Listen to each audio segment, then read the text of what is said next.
네, 부산 경남 미분양 아파트가 크게 늘고 있는 것으로 나타났습니다. 고분양가 고금리가 영향을 미친 것으로 풀이되는데 서울과 지역의 아파트 매매가 격차도 더 커지고 있습니다. 김민호 기자가 보도합니다. 지난해 11월 분양을 시작한 부산 남구의 한 2천여 세대 아파트. 일반 분양 1,300여 세대 가운데 1,100여 세대가 미분양입니다.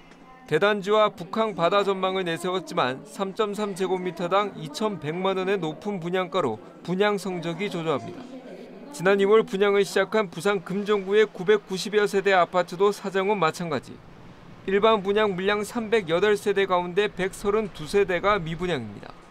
도시철도와 가깝고 1군 건설사지만 역시 3.3제곱미터당 2,100만 원의 분양가가 부담이 됐다는 분석입니다. 지난 2월 후분양한 수영구의 한 290여 세대 아파트는 3.3제곱미터당 최대 6천만 원의 고분양가로 화제를 모았지만 한 채도 팔지 못했습니다.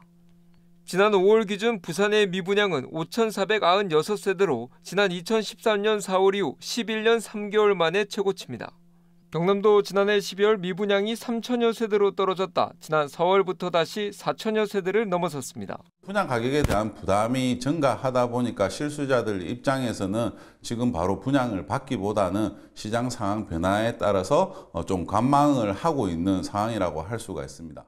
서울과 지역의 아파트값 격차도 갈수록 커지고 있습니다.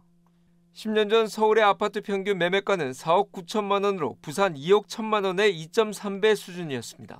하지만 올해 들어서는 10억 5천만 원으로 부산 3억 6천만 원보다 3배 가까이 격차가 벌어졌습니다. 문제는 지금 당장이 아니라 이런 부산의 어떤 경제 성장 가능성이라든지 인구 문제들을 해결하지 않으면 앞으로 서울과 부산의 주택 가격 격차가 더 크게도 벌어질 수 있지 않을까 이렇게 생각합니다. 지역 미분양 물량이 쌓이고 서울과 매매가 격차도 심해지고 있어 하반기 지역 부동산 시장도 녹록지 않을 것이라는 전망입니다. KNN 김민욱입니다.